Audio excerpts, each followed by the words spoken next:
그날은 아침부터 기분이 좋았습니다. 겨우내 움츠렸던 세상이 하나둘 초록색으로 뒤덮여가고 벚꽃은 한아름 피어나 길가마다 분홍빛으로 예쁘게 물들여가던 어느 봄날이었어요. 오랜만에 휴가를 내어 직장인 건강검진을 받으러 가는 길이었습니다. 회사와 연계된 어느 병원이었고 그곳에서 오랫동안 미루어왔던 수면 대장 위 내시경까지 받기로 한 날이라 아침부터 약을 먹느라 힘들긴 했지만 모처럼의 자유시간이라 그런지 내내 들뜨더라고요. 그렇게 몇 시간 동안 병원에서 검사를 받을 때까지는 좋았는데 검사 끝내고 의사 선생님이 근심 가득한 표정으로 저를 깨우시며 큰 병원에 가봐야 되겠다고 하시는 말씀에 가슴이 덜컥 내려앉았습니다. 위에 모양이 좋지 않은 덩어리가 두어 개 있어요. 채취를 해서 분석 중이긴 합니다만 모양이나 정황상 악성일 수도 있습니다. 네? 그게 그렇다면 암일 수도 있다는 말씀이세요? 일단 조직검사 결과를 좀 기다려 봅시다. 저는 선생님의 말씀에 하늘이 무너진 듯 큰 슬픔을 느꼈어요. 저는 결혼한 지 이제 겨우 5년 되었고 간절히 아이를 기다리는 평범한 30대 초중반 맞벌이 직장 여성이었어요. 아이가 생기지 않아서 속상하긴 했지만 남편과 사이도 좋고 행복하게 잘 살고 있었단 말이에요. 그런 제가 위암일 수도 있다니 청천벽력과도 같은 소식이었습니다. 제가 병원 문 밖을 엉엉 울며 나섰고 그대로 남편에게 전화를 걸었더니 남편도 깜짝 놀라더라고요. 집에 오니 남편이 제 손을 꼭 잡으며 조직검사 결과에서 좋은 소식을 들을 수도 있다며 그새 본인이 인터넷 뒤져가며 찾은 여러 희망적인 결과들을 보여주며 저를 위로해주더라고요. 일단 너무 극단적으로 생각하지 말자. 침착하자.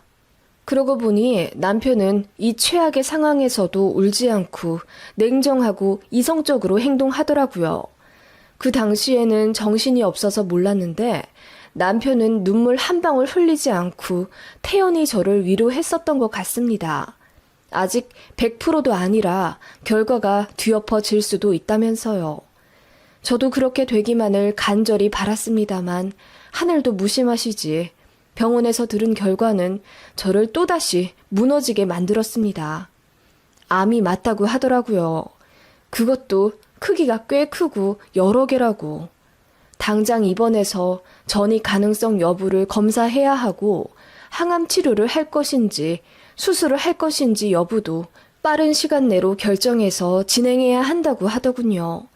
절망적인 심정으로 급하게 회사에 휴가계를 내고 친정과 시댁에 전화를 걸어 사실을 알렸습니다. 저희 친정 부모님이 3시간 거리 시골에서 한달음에 올라와 눈물을 펑펑 쏟아내셨습니다. 우리 딸 어떡하니? 공부 오래 하느라 고생하고 좋은 직장 취직해 이제 막 인생 꽃같이 피기 시작한 지 얼마 되지도 않아서 이게 무슨 청천벽력 같은 소리야. 우리 딸이 위암 말기라니 이게 말이나 되니? 엄마, 희망이 있을 거야. 나 아직 젊잖아. 너무 걱정하지 마. 치료든 수술이든 나 잘 이겨낼게. 네, 장모님. 아직 전이 결과도 안 나왔고 교수님 말씀 들어봐야 할 것 같아요. 자네도 많이 놀랐겠네. 그래, 전이 결과는 언제 나온다고? 오늘 밤까지 금식하고 내일 오전 중에 검사 받아요. 결과는 아마 바로 나올 수도 있다고 하고요. 생각보다 차분한 남편의 모습에 저는 듬직함을 느꼈어요. 펑펑 우는 저와 저희 부모님과는 반대로 남편은 그저 생각이 많은 듯한 얼굴로 울지도 않고 그저 담담히 상황을 받아들이더군요. 그때 시어머니가 들어오셨습니다. 시어머니는 들어오시며 가볍게 저희 친정 부모님께 목례를 하시더니 저에게 다가오시더군요. 암이 맞대? 네, 어머님. 다른 곳에 전이된 곳이 있는지 내일 검사 받기로 했어요. 나이도 어린데 벌써부터 암이라니. 크기도 꽤 크고 여러 개라고? 갑자기 신경질적으로 짜증을 내시는 시어머니의 모습에 저는 깜짝 놀랐고 친정 부모님도 어안이 벙벙하여 그 모습을 지켜보셨어요. 네 나이가 몇인데 벌써 암에 걸리면 어떡하니? 애도 안 낳아놓고 암부터 덜컥 걸리면 우리 아들은 어떻게 하라는 거야? 저는 제 귀를 의심했습니다. 원래 무뚝뚝하시고 별 표현 없으신 시어머니이시긴 했고 결혼 전 저를 반대하셨다는 건 알고 있었지만 한 번도 저에게 차가운 말씀이나 상처 주신 적은 없으셨거든요. 재단에서 임원까지 하시기도 해서 교양도 있으셨고 그런 사회적 지위 때문에라도 저에게 구박하시거나 무시하시는 행동은 일절 없으셨어요. 저에게 관심이 좀 없으신 듯 했지만 당연히 간섭도 안 하셨고요. 그런 시어머니가 저는 쿨하신 분이라고 생각했고 시간이 지날수록 손주에 대한 갈망을 보이시기는 해도 대놓고 압박을 주진 않으셨던 분이라 어머님의 이 말씀에 더 충격을 받았습니다. 그건 저희 친정 부모님도 마찬가지셨죠. 다짜고짜 막말을 하는 시어머니에게 친정아빠가 제일 먼저 욱하며 화를 내셨습니다. 아니, 손자가 먼저입니까? 당장 우리 딸이 어떻게 될지도 모르는데 사부인께서는 어떻게 그런 말씀을 하십니까? 제가 아는 사부인 맞습니까? 내가 5년이나 참아줬어요. 다른 집은 5년이면 둘째까지 낳아요. 그런데 우리 집 며느리는 5년이 다 돼가도록 애 한 번 못 가지더니 애는 고사하고 암이요? 뱃속에 애가 아니라 암이라니. 아빠 소리 한 번 못 들어보고 언제 끝날지 모르는 병수발 들어야 하는 우리 아들이 난 불쌍하다는 생각밖에 안 들어요. 뭐라고요? 말 다 했어요? 아니요. 다 못했어요. 내가 그동안 참아준 거지 할 말 없어서 안 한 게 아니라고요. 학벌도 모자라 집안도 별 볼 일 없어. 그냥 우리 아들이 좋다고 해서 허락해주긴 했는데 뭐 하나 제대로 된 게 없잖아요. 결혼했으면 애라도 바로 가질 것이지 뭐 하느라 지금까지 제대로 임신 한번 못 해보고 덜컥 암이라니. 내 입장도 좀 생각을 해주셔야죠. 우리 아들 아직 젊은데 마누라가 위암 말기라니 이게 말이나 되냐고요. 시어머니는 그렇게 찔러도 피 한 방울 안 나올 것 같은 표정과 말투로 상처 가득한 말을 아무렇지 않게 내뱉으시더라고요. 너무 충격이었습니다. 어머님, 제가 아이를 못 가진 건 그 누구보다 제가 제일 속상하고 안타까워요. 그렇다고 해서 제가 죽을 죄를 진 것도 아니잖아요. 심지어 저는 지금 죽을 수도 있는 상황인데 어머님 말씀이 너무 심하신 것 아닌가요? 심해? 뭐가 심해? 당장 인생 꼬인 내 아들한테 심하게 군 게 누구라고 생각하니? 어머님, 사부인, 그렇게 안 봤는데 진짜 너무하시는군요. 이런 말씀 하시면서 우리 딸 심기만 불편하게 만들 거면 당장 나가주세요. 병문안 온 게 아니라 상처 주려고 오셨나 보군요. 정말 실망입니다. 실망이요? 실망은 내가 했습니다. 별 볼 일 없는 딸 자식 우리 집안에 보낼 거면 미리 건강검진이라도 똑바로 해서 보내지 그러셨어요. 몸뚱아리 하나 건강한 줄 알았더니 이건 뭐 하나 제대로 된 게 하나도 없는 딸 자식 결혼시켜놓고 책임감도 없네요들. 누가 심한 건지 길 가는 사람한테 물어봅시다. 그렇게 쏘아붙이듯 냉정하고 차갑게 말씀하시고 돌아선 시어머니 때문에 병실에 있던 다른 사람들도 혀를 차며 욕을 했고 저희 친정부모님은 안 그래도 멍든 가슴에 더 큰 상처만 입으신 채 엉엉 우셨습니다. 저도 충격에 빠져 울고 있는데 그 순간 깨달았어요.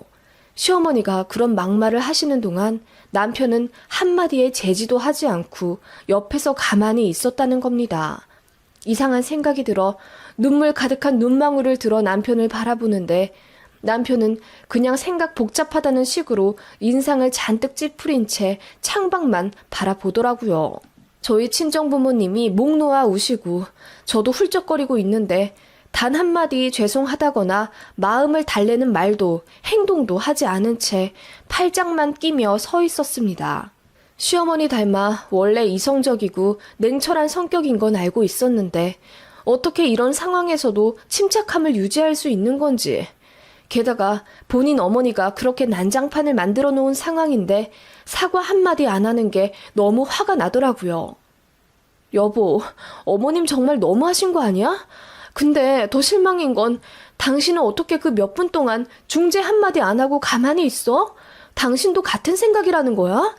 제가 울분에 찬 목소리로 따지자 남편이 조용히 말하더라고요. 나도 생각 정리할 시간이 좀 필요해. 내일 검사 잘 받을 수 있지? 장모님 장인어른 계시니까 나도 걱정은 더 하지 않고 먼저 들어가 볼게. 그러더니 주섬주섬 본인 짐을 싸서 병실 밖으로 나가더라고요. 그 황당한 모습에 저나 부모님이나 할 말을 잃었고 다른 병실에 있던 보호자분들의 화가 잔뜩 섞인 오지랖에 정신이 들었습니다. 아내 암 걸렸다고 버리는 거네. 벼락 맞아 뒤질 애미랑 그 아들 아니야. 아니 어떻게 저런 몰상식한 인간들을 가족으로 맞았어?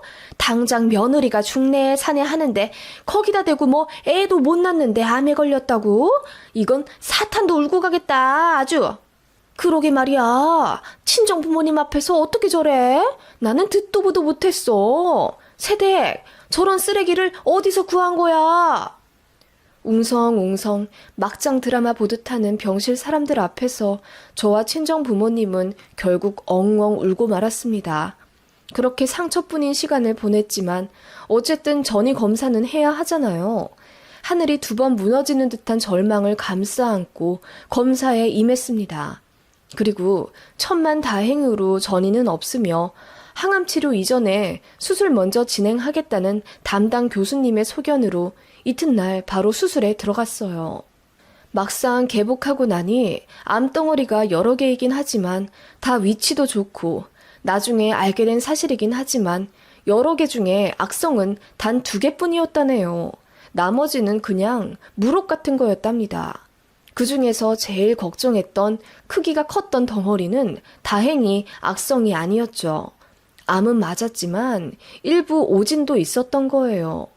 하늘이 주신 기회라고 생각하고 수술 후 회복에 힘쓰며 밥도 열심히 먹고 남편과 시어머니로부터 받은 상처도 곱씹지 않으려 노력했습니다. 솔직히 말하면 남편이 차갑게 돌아선 그날부터 제 마음이 거짓말처럼 식었던 것 같아요. 저희 친정 부모님도 마찬가지였어요. 이미 가면은 다 벗겨지고 신뢰도 끊어진 마당에 뭐하러 더 인연 이어가려 하니 이번 기회에 이혼하고 엄마 아빠 밑에서 건강관리 다시 잘 시작하면서 너도 새삼 살자. 나는 사부인이랑 사위가 그런 동물보다 못한 인간인 줄은 꿈에도 몰랐다. 엄마, 나도 정말 몰랐어. 내가 사람 볼 줄 몰랐던 거야. 속은 사람이 잘못이겠니? 속인 사람이 잘못이지. 사람이 살다 보면 아플 수도 있는 거고 바닥을 찍을 때도 있는 건데 그럴 때 위로받고 응원하려고 배우자가 있는 거 아니겠니? 제일 힘들 때 버리는 사람은 그거 가족 아니다. 결혼할 때 계산하듯 돈돈거릴 때부터 알아봤어야 했는데. 그렇게 친정 부모님도 제게 이혼을 권유하셨고 저도 몸을 회복하며 이혼을 결심했습니다. 남편은 병실에서 나간 이후로 제가 수술을 잘 받았는지 결과는 어땠는지 궁금할 만도 한데 전혀 연락이 없더라고요. 울리지 않는 전화기를 보며 얼마나 울었는지 모릅니다. 병실 사람들 말대로 그리고 부모님 말대로 남편은 제가 가장 힘들 때 늙은 강아지 버리듯 내동댕이 쳐버린 겁니다. 아니, 키우던 개도 그렇게는 안 버리겠어요. 손주 낳고 알콩달콩 잘 사는 아들 내외를 기대하셨던 시어머니의 마음을 이해 못하는 건 아니지만 그래도 친정 부모님 앞에서 그렇게 잊지 못할 상처를 주신 건 정말 너무했고요. 남편이나 시어머니나 제가 몰랐던 모습이 결정적인 순간에 드러났다는 사실이 소름 끼치더군요. 치료를 끝내고 친정집에서 2달 정도 요양하는 동안까지도 연락이 없었고 저도 구태여 먼저 연락하지 않았습니다. 나중에 집에 들어가니 너무나 놀랍게도 남편 짐이 다 빠져 있더군요.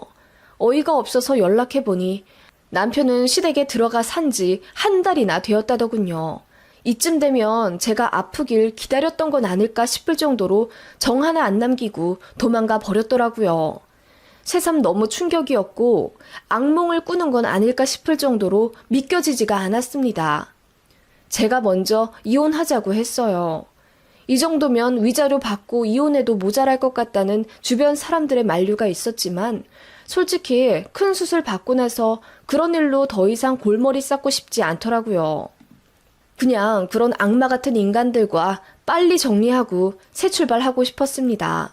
제가 이혼하자고 하자마자 남편이 기다렸다는 듯 가정법원에서 바로 만나자며 서류를 다 준비해 보냈더라고요. 진짜 얼척 없었지만 그냥 바로 작성해서 보냈고 그렇게 한 달 만에 저희 관계는 완전히 끝났습니다. 정리할 것도 없었어요. 신혼집은 애초부터 시어머니 명의였고 남편이 월급 각자 관리하자고 했었기 때문에 재산 분할이랄 것도 없었습니다. 조정기간 마지막 날에 남편이, 아니 전 남편이라고 해야 하나요? 그놈이 그제야 묻더군요. 몸은 괜찮아? 수술했다더니 잘 됐어? 어이가 없더군요. 그걸 이제야 묻다니. 그놈이 얼마나 피도 눈물도 없는 인간인지 제대로 알게 되었어요. 저는 사실 끝까지 말하려 하지 않았거든요. 제가 수술도 잘 되었고 일부 오진이 있어서 암 말기 상태도 아니었다는 걸요. 그런데 그놈이 눈썹까지 축 내리며 이어 말하는 꼴을 보니 참을 수가 없었어요. 사실 나는 이혼하고 싶지 않았어. 알잖아. 우리 엄마가 기를 쓰고 반대하시더라고. 내가 어떻게 막아. 그냥 우리 인연이 여기까지인 걸로 하자.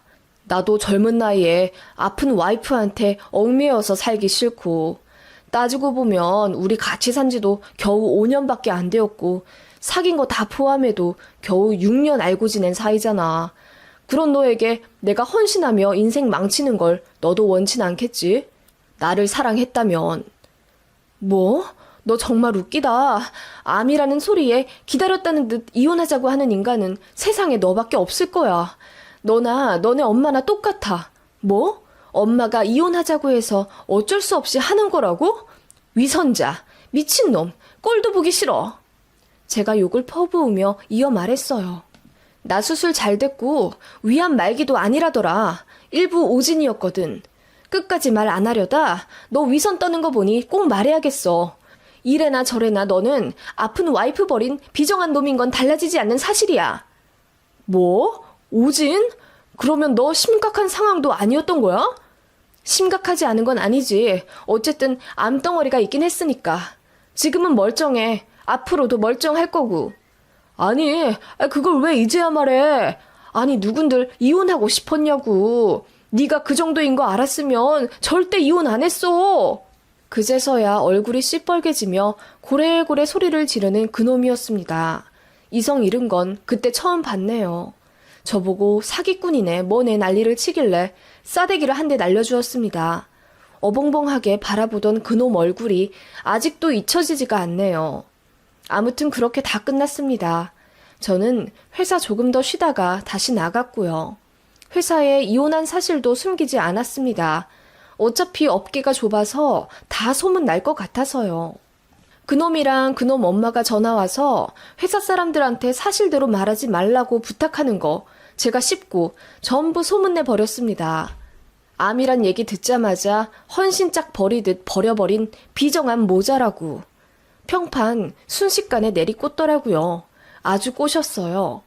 그러든지 말든지 저는 제 일 하면서 건강관리 잘하며 잘 지냈습니다.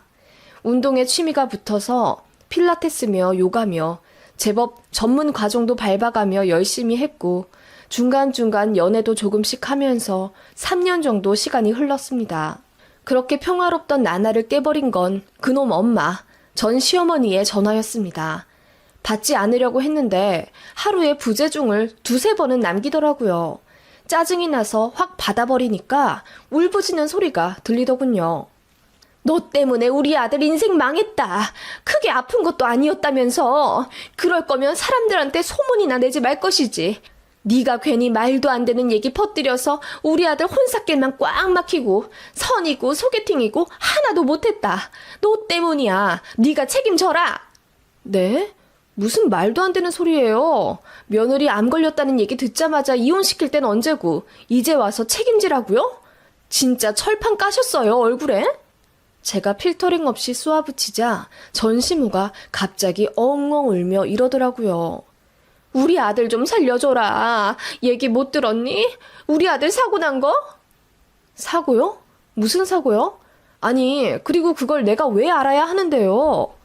한 달 전에 차 사고가 나서 척추 밑으로 반마비됐다. 목뼈도 다쳐서 왼손도 못 쓰고.